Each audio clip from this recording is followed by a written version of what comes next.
Hello, everybody. This is Jeff Epping, the Director of Horticulture at Olbrich Botanical Gardens. Thanks for joining me today. I really am looking forward to telling you a little bit about what we're doing here at Olbrich and even a few shots in my own home garden in the presentation today. But really, what we're talking about is designing gardens that are better for us, better for the planet, and all the creatures that we love so dearly in our gardens and in nature. So, lots of buzzwords out there: sustainable, natural, environmentally friendly, eco-friendly. A lot of it, is sort of all getting at the same thing. And so, how do we become better gardeners and utilize some of these environmentally sound concepts? Green gardening or environmental gardening starts with, I think, good horticulture. So, which is good for us, good for the environment. And what does that entail? Well, one, it entails, siting plants properly, the right plant for the right place. We've heard that many, many times. So knowing upfront what the plant needs and matching it to, its needs as far as light, soil, water, how big it's going to get when it grows up. you know, how often have we seen somebody plant a cute little blue spruce 3 feet from their house, and you know darn well that that thing is going to outgrow the space in no time. So, got to educate ourselves on what it is that those plants need to flourish. So we don't have to put all the other inputs in them to keep them happy. And then oftentimes we're selecting hardy plants, disease and insect resistant plants. And I'll talk a little bit about that part, at least the insect resistance. I'm kind of going back in that one a little bit, and I'll talk more a little bit later here. And then healthy upon planting. How many times at the end of the season we see, oh man, that's on sale. That's a bargain. Well, not always, right? The plants have dried out 10 times during the season. Their roots are compromised. They might be circling in the pot, that sort of thing. So a bargain isn't always really a bargain. So we have to keep that in mind. Chemicals. We all are inundated with chemicals really throughout our lives, and the garden is a place that we can really do a good job of cutting down on. So pesticides, insecticides, fungicides, herbicides. We have to be more tolerant of those organisms and cut back on their use. Here at Olbrich, a couple of seasons ago, we tore out all the hybrid tea roses in the rose garden. Why?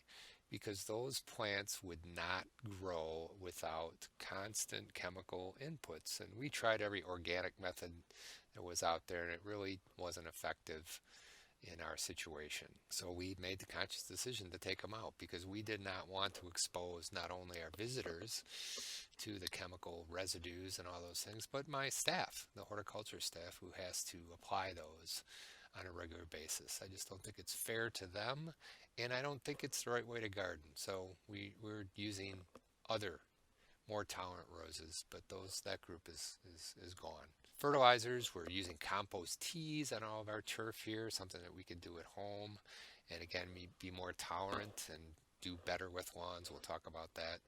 Manage our soils, irrigate wisely. Too many gardens get too much water, really. I think we overwater and killing plants more than we underwater them. So something to be mindful of.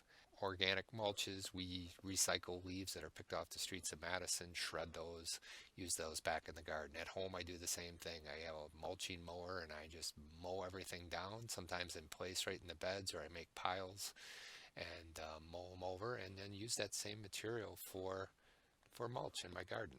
So no sense in shipping it all off and then shipping some back in again when I have perfectly good stuff right around to do the job. Fuel, if we're not mowing as much, we're not using as much fuel, and fertilizers take fuel. All those things take a lot. So we could do a better job with that. Managing water runoff. Rain gardens are so important to keep water on site and not shuttling it out to the nearest stream, to the nearest river, down to the Gulf of Mexico, where it does us no good down there. We want to keep water on site. And so that's something that we can all do a better job with. If not rain gardens, water harvesting and using that water then again to water our plants during dry periods, and again keeping that on site. This is where I talked about insect resistant plants not necessarily a good thing because those plants also support the food.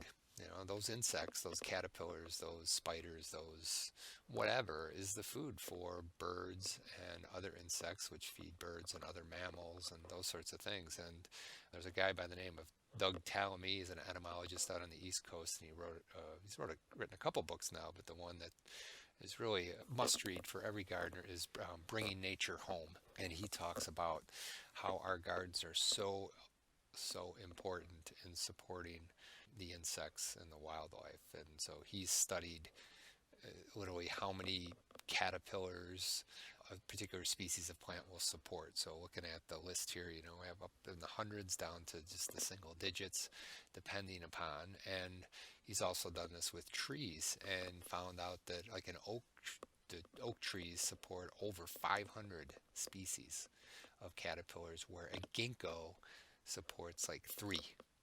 And so the difference is the native plants support more of the insects all around us, which then serve as the food source. So something we need to think about. An interesting thing that he does, because he's a big birder, is study how many caterpillars it takes for birds to flourish. And a great one is that they looked at how many caterpillars mom and dad chickadee have to feed just a clutch of four chicks. So four eggs from the time they hatch to the time they leave their nest. They counted it's somewhere in the range of 9 to 11,000 caterpillars they have to feed to get those guys out of the nest. So really, really important food source for them, and something that we can do a better job with. Rain gardens. Love rain gardens. I think too often they're like these little blobs outside the realm of the garden, you know, surrounded by lawn on all sides. Why? Why not incorporate them and make them look like it's part of the rest of the garden? I'll show you some pictures in a second, what we've done at Old Brick. Make them part of the garden, make them beautiful, and we certainly could do that. We're gardeners. Now, on the other slide is good intentions. This was a bioswale or rain garden in a parking lot in Hilldale. It's a high-end shopping mall here in Madison. And the first couple of years, it was absolutely beautiful, huge variety of plants, but it wasn't gardened. Nobody paid attention to what was going on, and in future years, it became a conglomeration of white sweet clover and reed canary grass, two horrible weeds that took over. And then people see that and they think, oh, that's a rain garden? No, thank you. I don't want one of those in my garden. So they're still gardens. We still have to maintain them as such. Here's a couple shots here at Old Brick. These are our rain gardens, one near the rose garden and one near the herb garden. And actually both of them are adjacent to gravel gardens. So two very different situations, one very dry, one very wet, at least at certain times of the year, but equally beautiful. One transitions right into the other seamlessly, which I think it makes them even more beautiful. And then a couple more shots here. Swamp milkweed in full bloom. It's gorgeous. And the high ground in the background is bottlebrush buckeye. So again, seamlessly in from one type of garden or the needs of one garden to the other. Joe Pye weed. And what's so cool is there's just butterflies everywhere in that garden when these guys are in bloom. And so really truly a garden. And we maintain it as such. So something that we can all do. Let's look at some situations here, what we want to do. So of course gardens are made up of all different types of plants, right? From trees, which form that upper layer of our gardens. So we want to think about all these different layers when we design and garden. It's not just on a single plane. So things like birch, which we all love dearly from the North Woods. This is actually at Old Brick. There's about 135 birch planted in this grove along our tram path, and things like this beautiful willow. This is a golden curls willow in the perennial garden. And then some smaller scale trees here, the Acer japonicum, beautiful non-native, but still a beautiful plant. And we do both non and native plants here at the garden. We try to do as many natives as we can, but we also use non, and they do support some guys, so some of the good guys, some of the insects we talked about, and they're beautiful. So I think there's still room for both. Acer triflorum in beautiful fall color in front of our prairie dropseed meadow. And then of course shrubs. I'm a big fan of using a lot of shrubs in the garden. They take up a good amount of space when we need to fill, and they add interest to the garden at all times of the year. So here on the left, the golden form of elderberry and a golden form of a willow, both equally beautiful. And here in the next image is dogwoods. This is our winter flame, which gives us some great winter interest. So we're always thinking about all times of the year and how we're going to make our gardens more beautiful. So again, just a couple examples of shrubs. We'll take a look more later. And then vines. I think this is the most underutilized group of plants there are in our gardens. I think in Europe they do a fantastic job, and oftentimes in smaller gardens they want to take advantage of those every space, and the vertical element is a big part of that. So things like clematis, which are so well suited to our landscape and easy to grow, especially the smaller flowered varieties, which I'm a very big fan of, like here Prince Charles, Princess Diana. They go on and on. The hardy kiwi. This is actually a non-fruiting type grown for its ornamental characteristics. This is actually shot in the Netherlands, but the other shots are, at least the one on the right with the nice pink coloration, is a shot here at Olbrich. So you get this really cool modeling of green and white and pink. Just such a beautiful vine, taking advantage of that vertical space. Annuals. I mean, annuals add wonderful color and ornamentation to the garden. And, here's some shots at the Chicago Botanic Garden and the Circle Garden, and then they do an annual medal every year. And I'll tell you what, annuals are probably the least sustainable of all the different plants that we can grow in our gardens, right? Because, we start them from seed in the middle of winter. They need heat, they need water, they need fertilizer. And they got to be potted up, so they take a lot of labor. Often they're treated with different chemicals to keep them happy in an artificial environment. Then they leave there, and they're shipped to a garden center. And then we purchase them, and we, use fossil fuels then to get them home. And then we prepare all our beds with rototillers or this or that or the other, get them going, water them, fertilize them, and then at the end of the season, what do? We compost them and start all over again. So rather than do big, huge beds like this at Olbrich, we go to places like Chicago Botanic and enjoy their efforts. We try to add them in, dabble them in here and there, and use them a lot in containers and areas where people gather and sit and enjoy, or entry areas and that sort of thing. Looking at our next slide then, this is a shot actually at home on my patio. These are containers right next to a seating area and staircase that I go in and out of my house. So great place to give a little color and put all my efforts into annuals in those situations. Okay, so here's another shot then of a beautiful little garden up in the Twin Cities area, where this gardener has used lots of wonderful pots to adorn their little seating area on the back porch, which then overlooks their garden, which is chock full of all the other various perennials. And a shot of my garden many years ago where I just put 2 containers flanking this focal point out down the pathway and out into the park beyond. Of course, the next big group would be the perennials, which we do a lot with here at the garden. Again, they give us a lot of color. They give us the longevity. They're definitely more, sustainable than the annuals would be because they have a long lifespan. And again, we use both the annuals and perennials together to create compositions like you see here. All right, and bulbs. It's after a long, cold winter, we certainly are starving for color, and the group of plants that give us that early color, of course, are the bulbs. And so these 2 shots here of tulip plantings that we've had years ago. We actually don't do many. There's some small beds in the herb garden, I guess, where we're doing this sort of thing, but they're much, much smaller, where we do huge drifts of tulips. But again, at the end of their bloom time, they were tossed into the compost pile. So now we're doing more perennialized bulbs. Here in the next slide, you can see some of those types of bulbs that come back year after year without any problem. Camassia, along with Purple Sensation Allium, and then Aramurus, which is, a little bit touchy in terms of hardiness, but we've had them around for quite some time. They take a little extra care in planting, and they need good drainage, basically. But beautiful shots in in our perennial garden of Aramurus with some sculpture that was in the garden a few years back.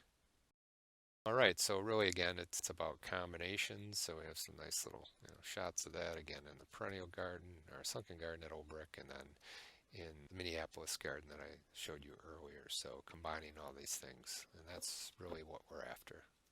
Why don't we look at some more examples then of sustainable possibilities, if you will.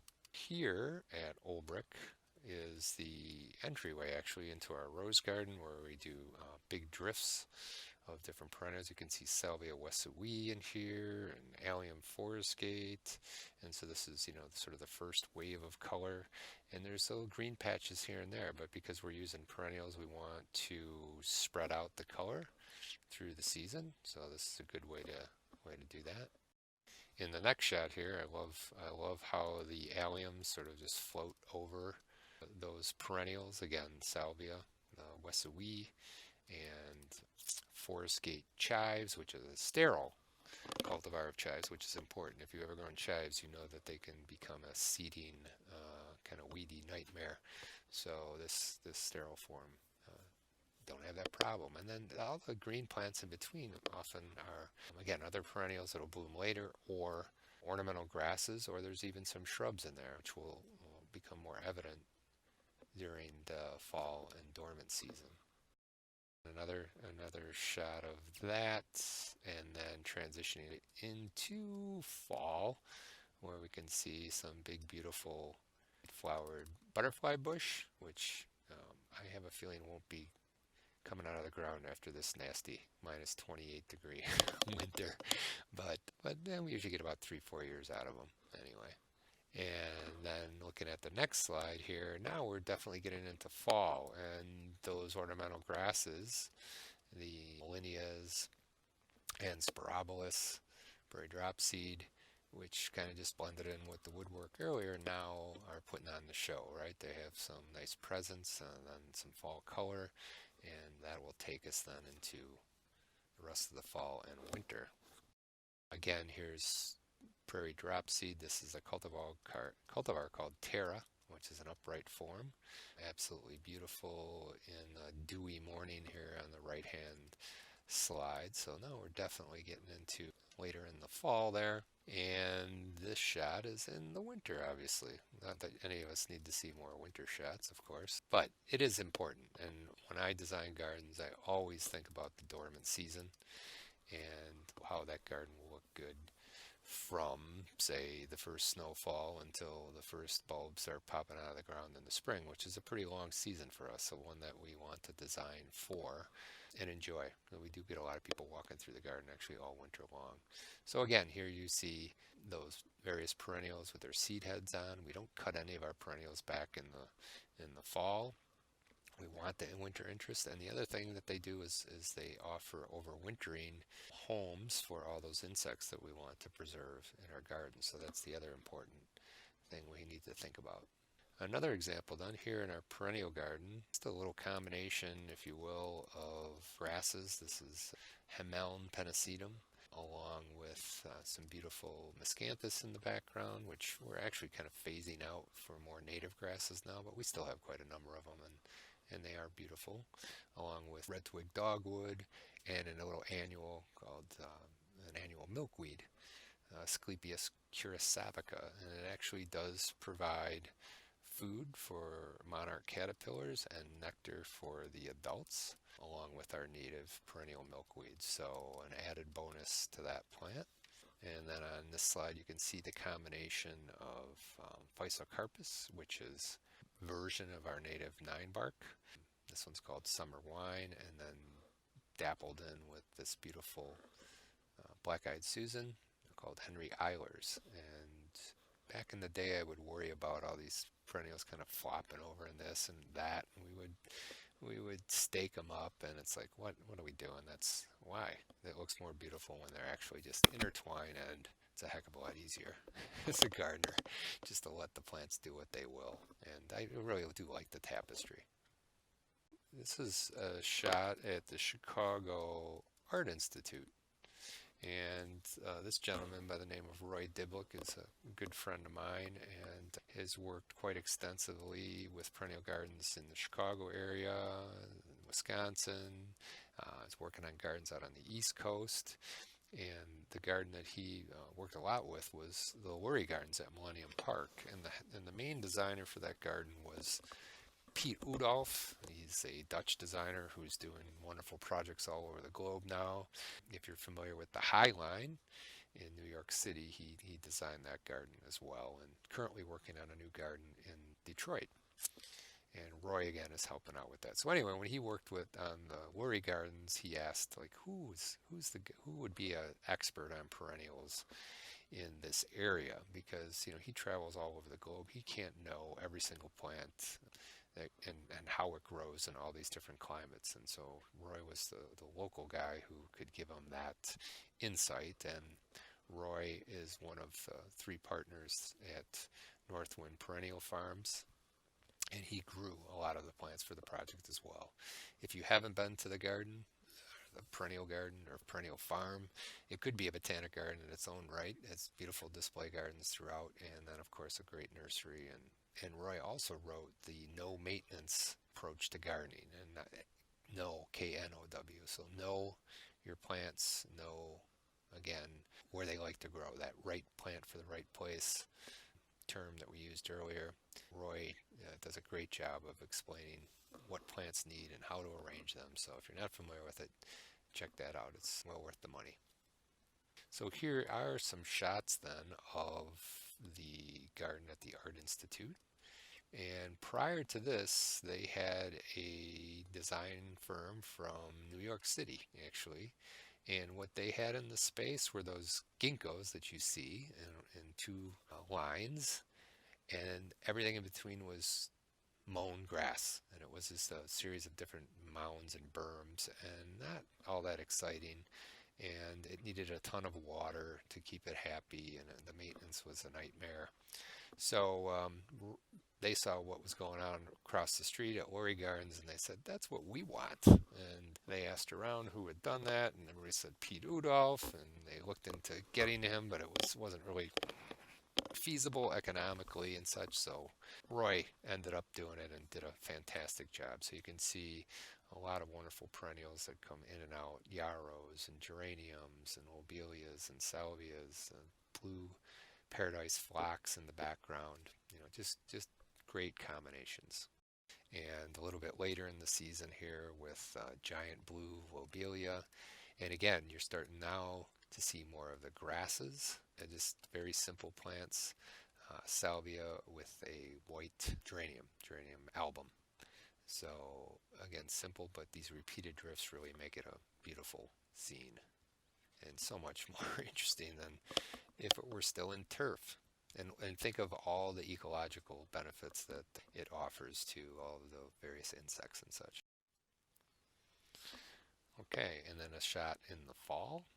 Now you're again definitely seeing the grasses. There's love grass in there. I think there's a little blue stem. We have Calamagrostis, their feather rheagrass on the right, showing off in the fall months. And here at another job that Roy worked on and put together this beautiful design was a resort called the Abbey in Fontana, Wisconsin. And they wanted some really relaxing, beautiful plantings. This led right into their spa where people come and to get away from it all. So great plantings, drifts of various perennials and grasses again. In one of Roy's works at a private residence, very, again, not super complex with a million different plants. That's not always the idea. It depends on the scale. Very nice drifts of geranium and salvia and autumn moorgrass and prairie dropseed, and on the right some shrubs. Smooth hydrangea at the background is Happy Returns daylily. So some native, some non-native, but all beautiful, making up these compositions.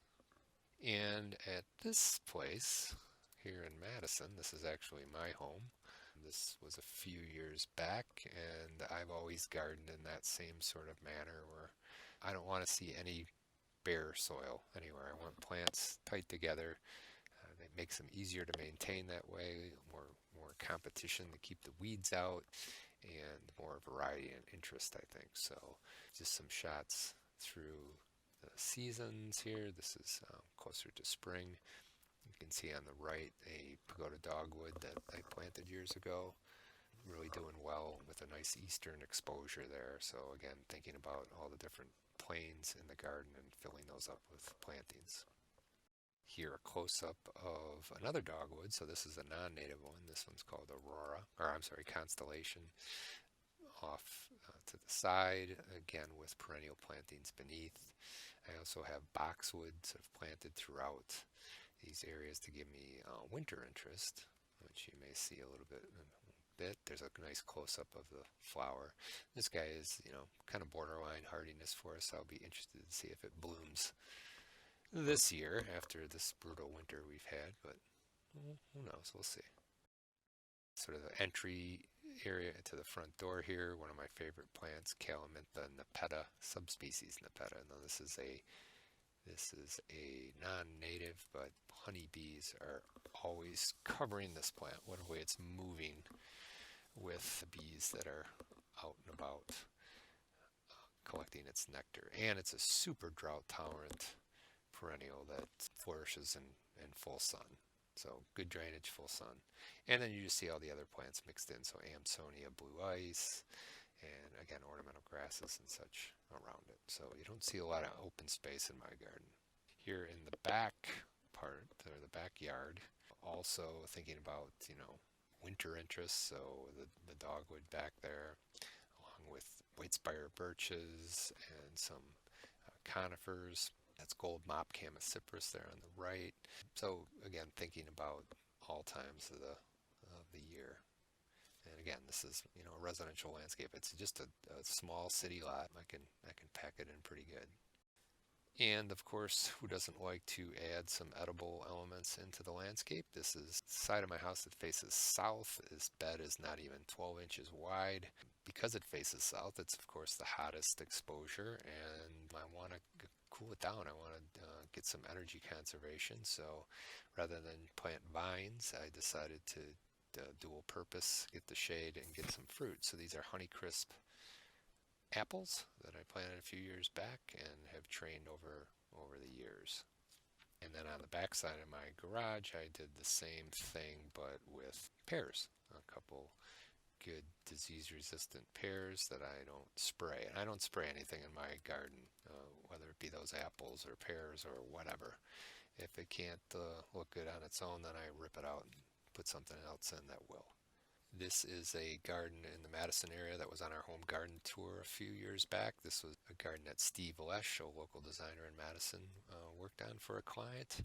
And a nice shady garden, kind of little bits of sun here and there, but mostly shady. So look at how, again, you don't see a bit of open ground with these beautiful Aureola hackcone grass mixed in with hostas. And what I like about this, there are hostas in there, but there's lots of other things and that will complement them and give us added texture and benefit. So I love hostas, but hosta after hosta after hosta gets to be boring to me. So mixing in all the shade-loving perennials and annuals and shrubs. There's, I think, Japanese yew in the background there.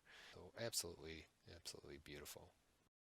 Moving on, this is a shot, simple planting at the Scott Arboretum, which is out east at Swarthmore College, and I've always admired this planting for its simplicity, and I think, wow, this would be really easy to maintain, and it's quite beautiful with the different textures. That's gray owl, Juniperus virginiana, that's a shrubby form of our native Virginia juniper, along with a couple different grasses, feathery grass, love grass. There's even a prickly pear cactus in there, which, believe it or not, are completely hardy.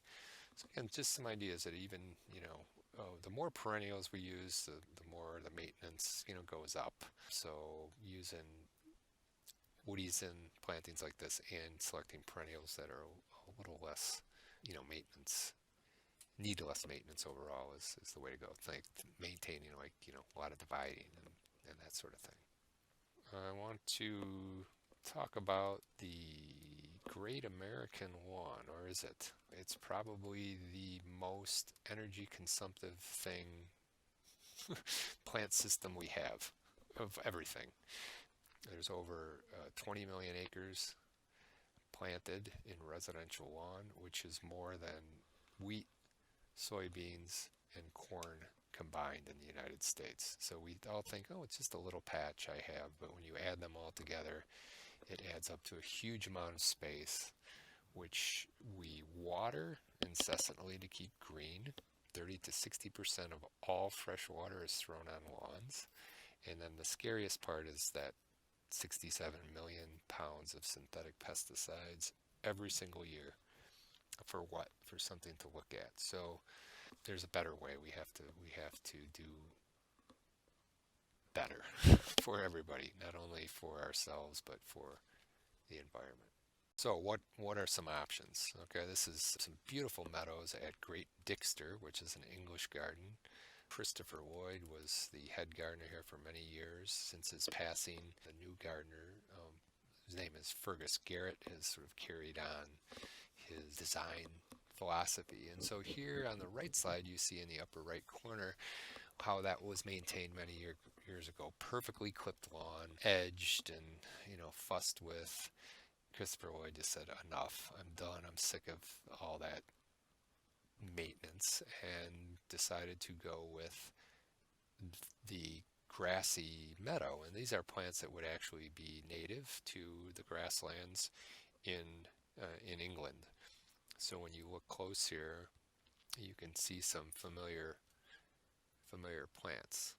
So looking at this next slide, you can see there's feverfews in there, some various daisies and such. And the purple or lavender flower is actually a native orchid, a terrestrial orchid that grows in the grassy areas of England. So they didn't just stop mowing that grass and this just came up. Obviously, they planted it and tended it, and they mow it at particular times of the year to preserve the plants and to make them flourish and such. So just what a great alternative. Again, a couple more shots. This is on my trip this last year, and these beautiful blue Camasias in bloom on the entry meadow garden to Great Dixter. And you see the gorgeous old home in the background. Not far from Great Dixter is a garden called Sissinghurst, which many of you have probably heard, and it's famous for its beautiful flower borders and such. But in this instance, I photographed what used to be all turf again, which they would mow and mow and mow. And they too are seeing the environmental benefits of creating meadows rather than this boring turf that supports very little. Again, another shot of that. You see the beautiful oast houses in the background there. There's a little restaurant and visitor center back in that location. On the right is a close-up of the meadow itself, and they mow paths into this. And when that gets worn in, they can just block it off, let the grass regrow, and mow in another path. And so again, they're very sustainable that way. Okay, looking a little closer to home here, these are some actually fields up in Door County, Wisconsin. My wife and I vacation up there from time to time, and of course I always have to stop the car and take pictures like this, which drives her crazy, of course. But in this instance, this was probably an agricultural field that they left go from annual planting with crops to forage, and then they mow this on an annual basis. If they don't mow it, it would quickly be filled in with woody plants, especially junipers, which grow so well up in that area. But I thought it was just a beautiful shot, and I don't really know how many native plants are in there, but there's certainly more value to that than it would be in a lawn type situation. And here, when I was out for a bike ride up there, I ran across this little natural area that is maintained by, I think, the Nature Conservancy, if I'm not mistaken. And this is actually a little native bluebell, Campania rotundifolia. So again, in a somewhat maintained area, that is of great benefit to wildlife.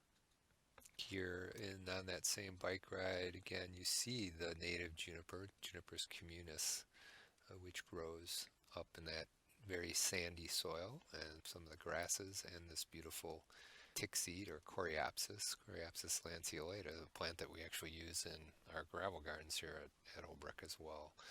So really nice little natural area.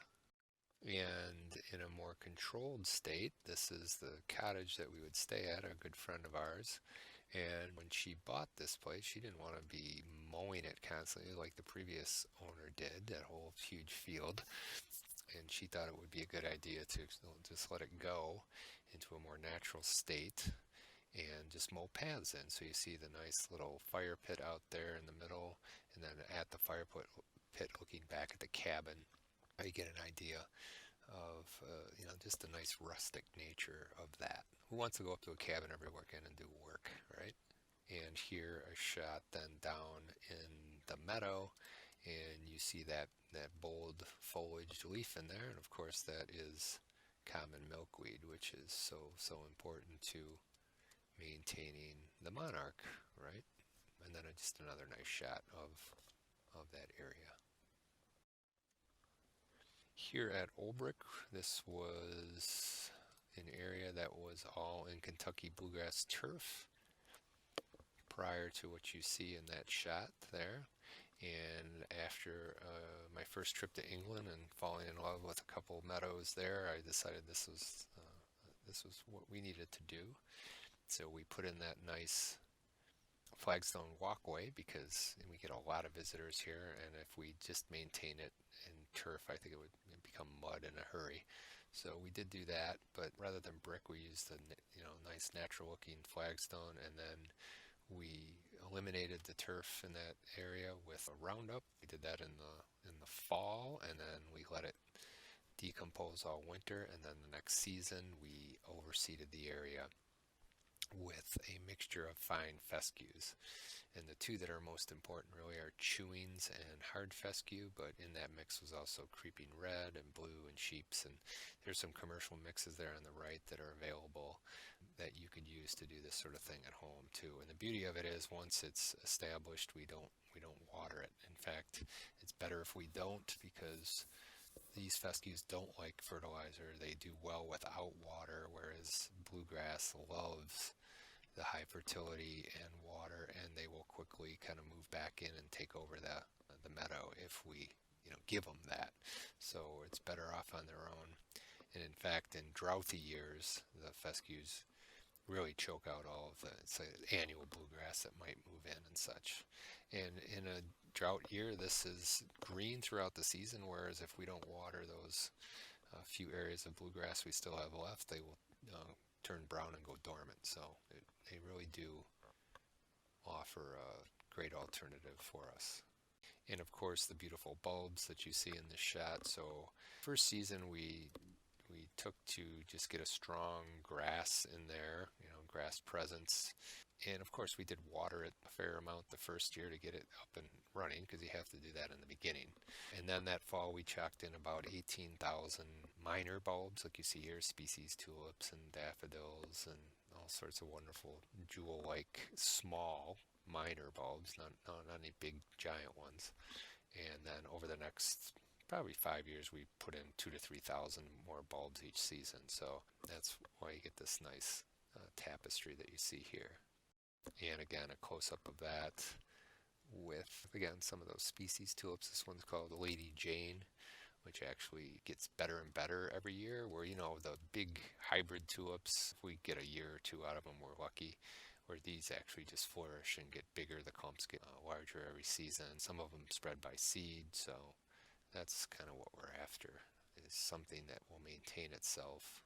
Another close-up here, this is of checkered fritillary, Fritillaria meleagris, along with Muscari latifolium, which is a beautiful little grape hyacinth, some tulips, and a close-up of that fritillary.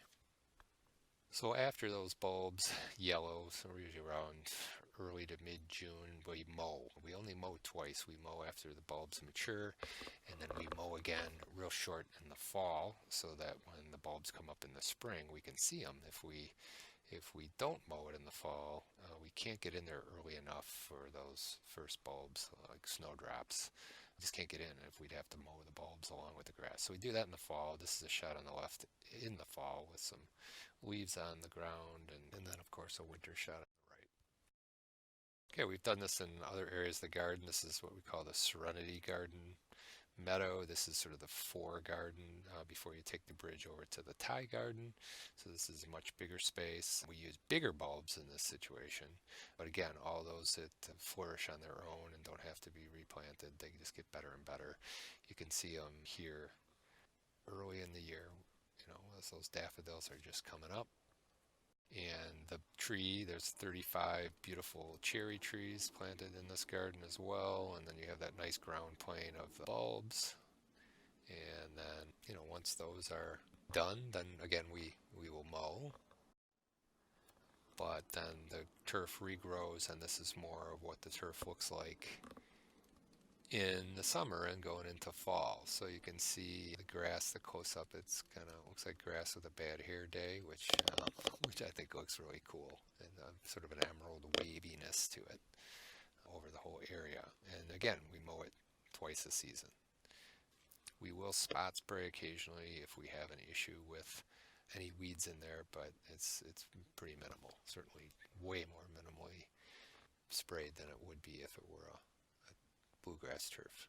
And in a commercial situation, this is a client that I have worked with, continue to work with outside of Olbrich with my consulting business. And Epic Systems, a big software, healthcare software firm outside of Madison, and they do a really good job with trying to be environmentally minded as possible. So they do, geothermal, they have wind energy, they have solar fields, all those sorts of things. And most corporate landscapes, you would see a sea of grass that they mow consistently. But here we have some of that, as you can see on the right, where the mown, beautifully maintained turf goes right up to the fescue, which I think is kind of a cool look, actually, where the two meet. And another shot of that down a dry stream bed, an area that we created for drainage, but it really has a nice natural look. We're trying to create a sort of an open woodland area in this situation, and then you see a gravel path lined with some pavers, and I just think that's just such an awesome look in the fall. Okay, and then back to my place. We didn't really see it in the last shot, but my front lawn actually, well, at least it was. It's since converted into a gravel garden now, but this is the turf that I maintained for many years. And at first, my neighbors thought I was absolutely crazy, but then they actually saw the value in it. And when they were mowing every weekend and I wasn't, they thought, maybe this guy's onto something. So lots of questions about it. And I've given a number of home garden tours over the years to local garden clubs too, and it seems to be very, very popular. Everybody asks me all sorts of questions about it. Just a close-up then of, again, the grass. On the right, I do mow in the fall, and I also mow up all the leaves. I have a mulching mower. I actually bag them, and then I use them as mulch in between the perennials in the adjacent beds. Okay, moving right along here. This is a prairie dropseed meadow, and I first saw this at Chanticleer, which is out on the East Coast in the Pennsylvania, Philadelphia area. And again, it was grass, and they converted it to this. If you look at the shot on the right, you see, when it was first plugged. So these were, probably about 32 plants per flat, if that makes sense to you. A 2.5-inch size pot, and they plug them all in by hand. Lots of mulch in there in between, but in years later, then you can see that how they fill in. And this is a shot I took a few years after the planting, a beautiful fall shot in October, some frost on the ground on the shot on the right. But I love the contrast between the mown turf and the naturalness of the prairie dropseed in the fall. So this is a native prairie plant that grows equally well for us. here at the Scott Arboretum, which we saw a little bit earlier with that juniper and grass planting. Also a very successful little bed of it. So of course we wanted to do the same sort of thing at Old Brick. So this is what it looks like today. We call the Prairie Drop Seed Meadow. And this is a shot when we first started. So again, bluegrass turf in this area. So we eliminated that turf in the fall. You can see this is an early spring shot where the grass is completely dead. And then we didn't rototill any of that. We plugged right into it. And that same fall then, you can see it was growing. It wasn't very impressive at that point. But like most prairie plants, they get a good root system down first, and then they put on top growth afterward. And this is a shot to just one fall later, 2010, and then 3 years later, 2012. So you can see how it fills in. There was some weeding in between, but not a heck of a lot. We planted them about 12 inches to 18 inches apart, get them really close together to fill the ground, to eliminate any light reaching the earth, which would encourage weed seeds to germinate and grow. So it's all about competition sometimes. Now we do this every once in a while. About every other year, every third year, we get to burn it, which is great fun. Here again, some nice shots of that garden. And so we have a couple of seeding areas, and again you saw the gravel path that takes you down through the meadow. There's a nice little sculpture by a Wisconsin artist by the name of Bob Anderson from the Sturgeon Bay area. All right, so if you have a shady situation, we need to look beyond the prairie grasses and look at things that will tolerate the shade. So sedges, lots of great sedges. There's a ton of native sedges, and there's a good number that are now finally available in nurseries for us to use. So the Pennsylvania sedge, Carex pennsylvanica, is the one that we used the most of. Now we're sort of branching out into others, but we'll take a look here at this area. On the right, you can see it in its native habitat, and also on that distribution map, you can see how far and wide it ranges, and of course it goes way up into Canada too. It just doesn't stop at the border. A good hardy plant, which again is very shade tolerant. And here we are in the planting stage, so the same sort of method we used over with the prairie drop seed, eliminating that grass, plugging it, flagstone path, and a little patio at the end so people can sit in this shady little nook and enjoy it. There is a shot, probably that fall, maybe even the next season, of those plugs, which we put on about 8-inch centers. A year or two later, and see how they fill in, and they actually do spread by rhizomes a little bit, so they fill in all the empty spaces, again choking out all the weeds that we would potentially have if they were spaced far apart. And a nice shot then looking into the space more towards the fall, looking out of that space. So again, a nice fall shot and the winter shot.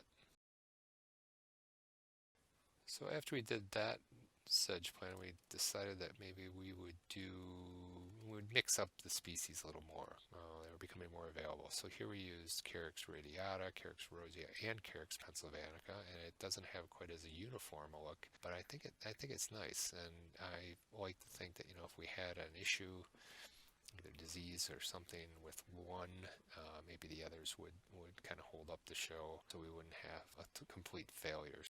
And that's how it started out.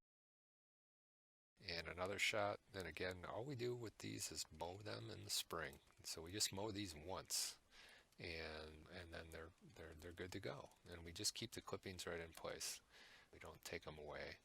The thing with the sedges is you got to be careful you don't scalp them too close to the ground, because the growing points on a sedge are up a couple inches. They're kind of in a little tuft. So if you scalp them, you might end up taking the growing points out and actually killing the plant. So be a little careful with that.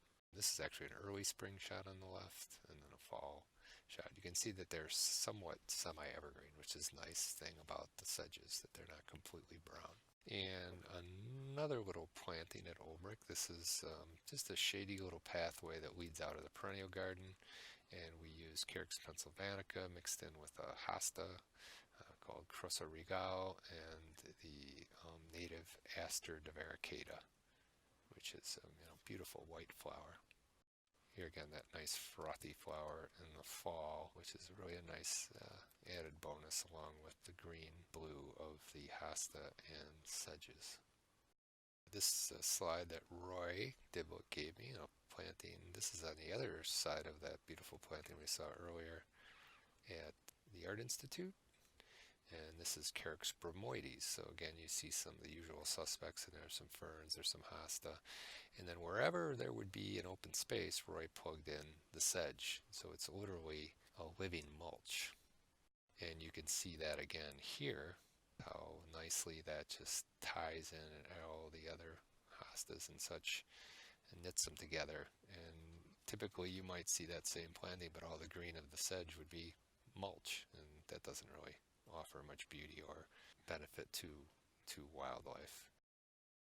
A small bed and this very nice little planting complementing that artwork. I want to finish up the presentation today with this last project we worked on recently. So this is in a sunny area, but it is actually a mixed planting of grasses and sedges, and I'll talk a little bit about how that's possible, keeping in mind that we want to do what's best for every individual plant. So anyway, and those other plantings you saw were fairly monotypical. I mean, from the prairie drop seed planting, where it was pretty much all the same thing. I mean, it still had bulbs and such in it, but pretty much what you see is what you get during the summer months. So in this situation, we wanted to do something a little more innovative, I guess, and a little more of flowers mixed in with the grasses and sedges. So in the autumn garden meadow, again, a big bluegrass turf area, we put in gravel paths and a little circular hub in the middle of it, and then started planting. So again, we used that same method and knocking off the turf with the glyphosate in the fall. And then you can see all the plugs scattered about with the volunteers and our horticulturists in that area, Avery Marcotte, working with those plantings. Okay, and as part of that garden, we have this nice little garden shelter that we built as part of the project. We had a nice donation from a friend in Milwaukee area who wanted a nice place to sit and view the garden, and this was in remembrance of her sister who passed away. It's a nice spot to sit and look out then onto the garden, and you see on the right then the planting a little later in the season there and how dense it is. So first thing we did was put the grasses in place throughout the garden, and then we planted lots of wildflowers, so things like purple coneflower, some German statice, Monarda bradburyana, which is a nice Missouri native. So we wanted to have a flowering element which give us interest through the year. And then in between those, we planted the sedges. And the whole idea was to, again, cover as much ground as possible. And so the sedges, if you remember, like to be in shade more than sun, at least most of them, not all. But in this instance, we used those that preferred shade. And the idea was that they would come up early in the spring like they would in nature. And in a woodland, of course, in the spring, there's no leaves on the trees. So they can handle that full sun early in the season. And they did get going doing their thing. And then as we get a little bit later into the season, all the grasses and perennials all around them start to produce shade. And that shade benefits the sedges, and those sedges keep going quite beautifully and fill in and allow all those other plants to grow just happily and not have a bunch of weeds come in between. So it forms a nice sort of tight matrix like you would see in a native, say, prairie planting. You never see bare ground in nature, at least not very often. Again, some shots of that in year one here. And it's a pretty sizable area, but quite manageable. In the fall there, and so that was pretty much the end of year one. So not a ton of growth, but again, these plants like to put roots down before they really do a lot above ground. Here again, then year two, mid-June, you can see they are starting to fill in nicely, and we're getting closer. Now we are doing hand weeding in here, and we're spreading leaf mulch in between the plants early in the season. We don't necessarily want a ton of organic matter in there because these plants do perfectly fine without it, but we do want to keep the weeds out until all the plantings really start to coalesce and choke out the bad guys. Here again, another nice shot. You see those beautiful blue grasses? That's a little blue fescue called Icy Blue. Unfortunately, the rabbits like it as much as we do. And they keep eating it, and we've tried spraying it with different, deterrents like hot pepper sprays and stuff, but they seem to think it's a Mexican buffet, and they're happily still continue to eat it. So I don't think that one's going to be around for much longer, but we tried. A beautiful little thing. And then with that on the right is a little clematis. And there is a close-up then of that Monarda, Monarda bradburyana, which is a shorter and a not super aggressive bee balm. And it also has really nice fall color. You can see some of the sedges then growing around it. And then Allium cernuum, our native allium, I think is in that shot, along with rattlesnake master and the native Heuchera americana. And so, again, you can start to see it filling in nicely. So this is where we're at right now, and so I plan on having that really develop nicely this coming season. And by the end of the season, I'm hoping that it's a pretty much solid matrix of plants, and it's good to go on its own. And again, we're not going to be fertilizing this. We'll start knocking off the watering big time this season. Last year we watered a little bit during the droughty periods, but it was an overall wet season, so it wasn't bad. So anyway, that's where we come to an end for creating greener gardens. I hope I gave you all some ideas on what you might do in your own gardens. And again, you don't have to tackle everything all at once. I know at home I do a little here, a little there, and what I can manage to do in a season and still have time to enjoy my garden and other things. The slide list that you will get has all the plants that we put into some of these gardens to help you along. Good luck. And if you're in the Madison area, keep an eye on our website at olbrich.org. We offer classes, we have walks and workshops and all those things. If you want to learn more about this, we always do a walk through these gardens and talk about them and teach people about them, because everybody wants to do a good thing for all the creatures around us and make gardening a little easier on their end as well. So again, thanks, and I hope to see you at the garden. All right, bye-bye.